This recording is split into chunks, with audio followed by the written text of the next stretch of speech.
So how do you get rid of the cravings for sugar? By not eating sugar. This process takes about 3 days, and it's not that hard. Anyone can do this. You just have to bite the bullet and jump right in. But you want to reduce your carbs less than 50 grams per day. Welcome to Philosopher Insights, the podcast that delivers wisdom in minutes a day that you can put into practice daily and strive to master over a lifetime. The podcast committed to sharing ideas that encourage you to bridge the gap between who you are today and the person you aspire to be in the future. Hi, my name is Herb Lamba, and welcome to my podcast, where I will share practical insights from the world's best authors. Knowledge isn't power. Applied knowledge is. The quest to become the best version of you starts right now. Hi, everyone. Welcome back to the podcast. First off, I need to apologize for not getting an episode out last week, but I'm excited to be back today, recording live from Disney World. Our family's been visiting Disney World every year for about 13 years. And let me tell you, I racked up an insane 30,000 steps yesterday, all while dealing with the heat and a lot of standing around. But honestly, witnessing the joy that Disney brings to so many people is just incredible. Now I know you didn't tune in to hear me ramble on about Disney, so let's dive into today's topic. From everything I've read, I really believe that sugar and its various forms are at the heart of many of our health issues. I want to introduce you to Dr. Berg, who's going to share some powerful insights on how managing your sugar intake can make a huge difference. But first, I would like to share an hypothesis from Gary Taub's fantastic book, The Case Against Sugar. He argues that, quote, "So here's the if-then hypothesis. If these Western diseases are associated with obesity, diabetes, insulin resistance, and metabolic syndrome, which many of them are, then whatever causes insulin resistance and metabolic syndrome is likely to be the necessary dietary trigger for the diseases, or at least a key player in the causal pathway. Because there is significant reason to believe that sugars, sucrose, and high fructose corn syrup in particular, the nearly 50-50 combinations of glucose and fructose are the dietary trigger of insulin resistance and metabolic syndrome. It's quite likely they are the primary cause of all these Western diseases, including, as we'll discuss, cancer and Alzheimer's disease. Without these sugars in the diet, these chronic diseases would be relatively rare, if not, in some case, virtually non-existent." Now here's some more goodness from David Ludwig's book, Always Hungry. Imagine this. People in a lab drink two identical milkshakes, except one has fast-acting carbs and the other has slow-acting carbs. A few hours later, they scan their brains, and here's the kicker. Those who had the fast-acting carbs report feeling hungrier and have lower blood sugar levels. But it gets even crazier. The brain scans reveal that the nucleus accumbens, the brain's reward center, lights up for those who consumed fast-acting carbs. This is the same area of the brain linked to addictions like alcohol and cocaine. So, as your blood sugar drops and hunger kicks in, your brain is practically shouting for more sugary treats. This is a dangerous combination that sets you up for a sugar binge. Not exactly the best scenario for healthy eating. Now, I will hand it over to Dr. Berg, who will dive deeper into the significant health benefits of eliminating sugar from your diet for just 2 weeks. Dr. Berg is a prominent health educator, sharing his knowledge through social media and YouTube, where he has amassed millions of subscribers. I would urge you to check him out if you are looking to improve your health. Here is Dr. Berg. So what would actually happen if you completely gave up sugar for 2 weeks? Let's dive right in. The first thing you would notice is the shape of your face would change. It would go from being more roundish or puffy to a thinner face, like even with my face. You can see this before and after. My face actually was roundish and now it's not. So you'll see it in your face and you'll definitely see it in your midsection. So the reason why you'll lose fat in the midsection is because your liver is releasing fat. When you cut out sugar, the body is now forced to live off fat fuel because sugar and fat fuel are the only two fuel sources in the body. And given the choice, the body always will burn sugar over fat.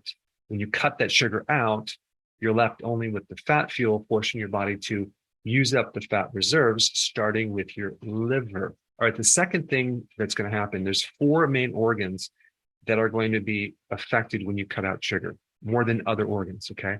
Your eyes are definitely going to improve. You'll have less blurriness. You'll see better. You see, the eyes are very sensitive to sugar. This is why diabetics develop a condition called diabetic retinopathy. Okay, destruction of the retina. That's the main nerve in the back of the eye. So your eyes will improve. The kidneys will improve. The kidney is another organ that gets hammered with too much sugar. This is why you might end up with sugar in the urine or protein in the urine, because the sugar is creating a lot of inflammation and kind of rusting out the pipes, like your blood vessels that go right through the kidney to be filtered. And this is what is called diabetic nephropathy. Neph meaning nephron, which is the little filtering things in your kidney. So basically you'll have better kidney function. And then we have your arteries.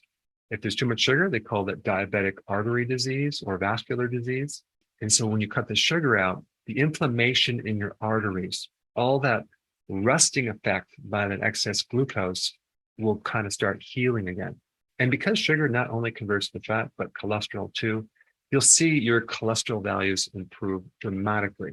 Then we get to the nerves and the brain. When you decrease sugar out of your diet, your nerves start healing up. If you have a diabetic condition called peripheral neuropathy, where the ends of your nerves in the bottom of your feet are being destroyed, that will start going away. But also, since there's a lot of nerves in your brain starts healing. And there's two main things in the brain that will improve. First, cognitive function. So your memory is better, your focus is better, and your concentration is much better. You're going to find that your mood is just completely changed. You're going to be much happier. Mind-blowing to me. And I'm trying to understand this. Like diabetes, for example, right? What is diabetes? That is a disease of too much sugar in your blood, right? The obvious approach would be to eat less sugar if you're diabetic, right? I mean, if diabetes is too much sugar in the blood, why not decrease the sugar in your blood? But maybe I'm missing something, because if you look this up medically, you look at what causes diabetes, they're going to say two things: lifestyle and genetics, okay? And with lifestyle, they say it could be obesity, it could be a lack of exercise, or, and this is a good one, urbanization, okay? I guess moving to the city will increase your risk of becoming a diabetic. But they're not mentioning too much dietary sugar. It's just wild to me. Instead, they say it's eating too much saturated fat. But that data has been completely debunked. And I will put a couple things down below you can check out. If you still have even a hint of thought that it's the saturated fat, it's not, it's the carbs. And then when you dig a little bit further regarding the poor diet, they actually tell you to maintain high levels of grains in your diet. Now, they will say whole grains, but even whole grains are like 85% carbohydrates. Maybe you can help me out. I don't know if it's just obvious to me or why other people are not getting this, but it's just so simple. You cut the sugar out if you have diabetes. All right, the next thing you're going to notice is you're going to get up a lot less during the night to pee, okay? Why is that? Because water follows sugar, okay? So if you're eating sugar and it's going through your blood, it's getting filtered to the kidney, you're going to find that that's going to trigger more urination, especially at night. And one simple solution is just to start cutting out the sugar, and you will find you're going to get up a lot less during the night. I mean, when I was in practice, I've had people get up 10 times a night to pee. And all we did is cut the sugar out, and they slept through the entire night. Now, it does take a few weeks, but to salvage your sleep is so important. All right, the next thing that's going to improve is your energy. Well, like I said before, there's two types of fuel you can run your body on: sugar and fat.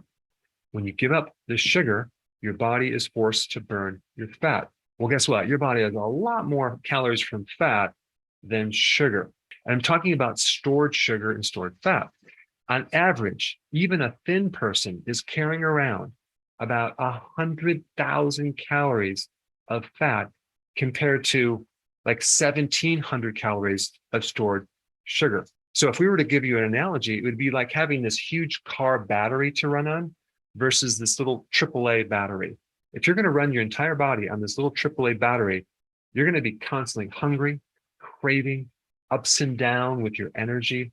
But when you're burning fat, you no longer are susceptible to the ups and downs of this sugar, and especially the ups and downs of this energy fatigue cycle. I mean, think about this. Between the meals, right? Your body should live on fat. An average person with the standard American diet cannot even tap into the fat because there's just too much sugar in the bloodstream. So by dropping the sugar, converting your body over to fat fuel, you are going to be running on fat constantly between eating as well as your fat when you eat. And so that's going to give you a tremendous amount of steady state energy through the whole day. And your brain's going to feel a lot better. And this relates to the next point, cravings. The reason why your appetite goes away between meals is because even though you're not eating anything, okay, your body is eating its own fat between the meals. So if it's eating between the meals, it's being satisfied and you're not going to be hungry. And the only way to achieve that is by cutting down your sugar as well as not eating so frequently, like all those snacks. So how do you get rid of the cravings for sugar? By not eating sugar. This process takes about 3 days, and it's not that hard. Anyone can do this. You just have to bite the bullet and jump right in.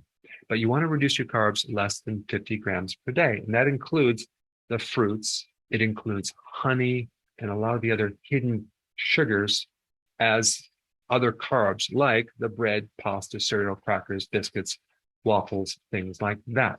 I mean, an average person, at least in the US, consumes on average about 13.5 teaspoons of added sugar every single day. That comes out to 54 grams of sugar for those of you in Europe. Now, that's added sugar. What about the sugar in the other carbs, like the bread, pasta, cereal, crackers, biscuits, waffles, pancakes, muffins, alcoholic beverages like wine and beer and the sodas and the juices, etc.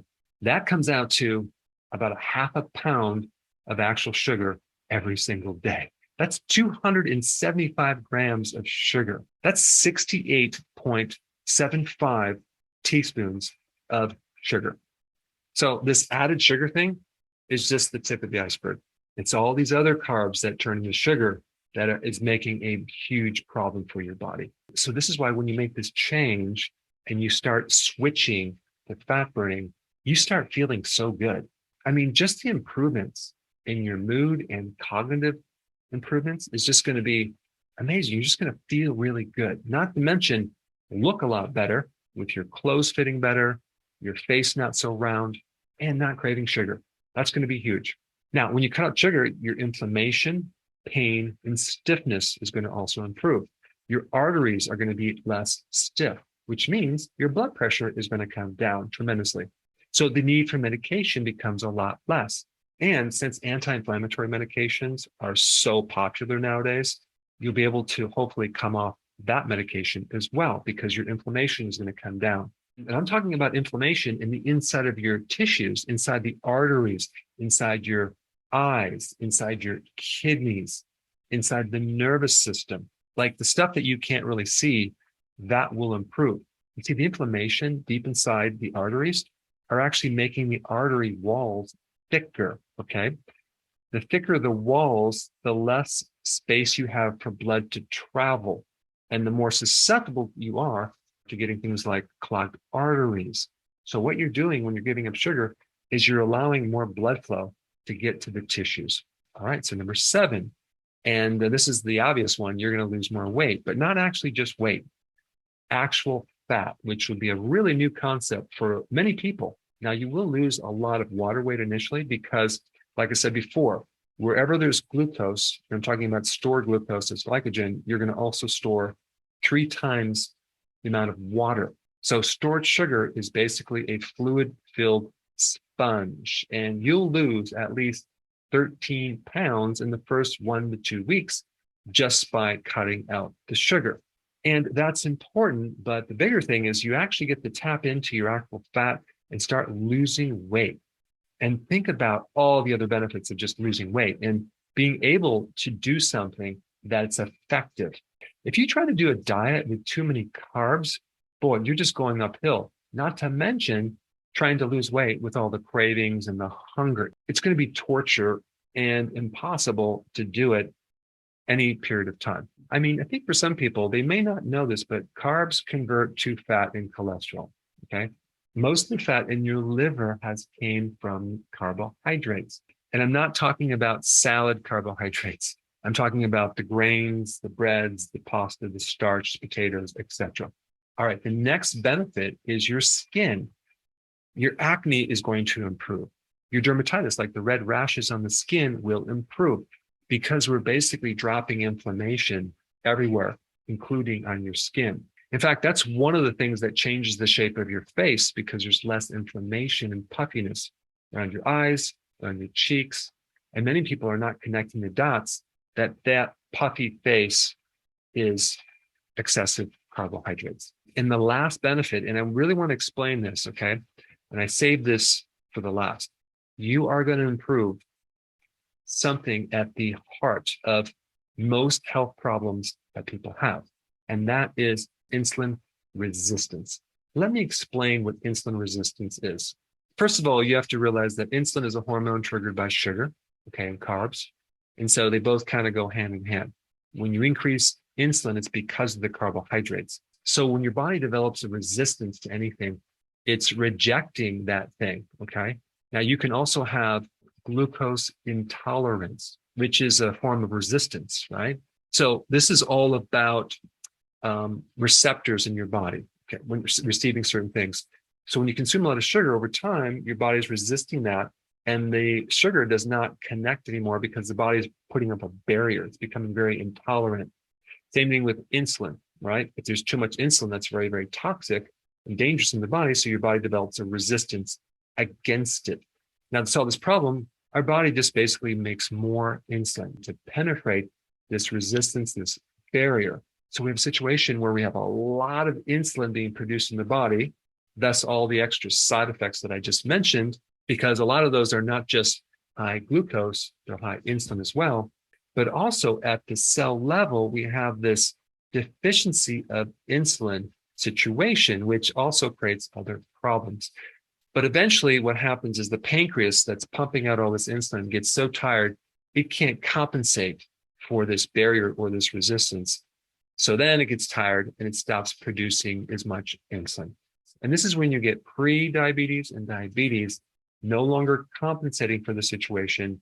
And so we don't have enough insulin to push the blood sugar down. So when you have insulin resistance, you basically have a slow metabolism situation. You're going to have this set point, this certain weight that you just cannot get past.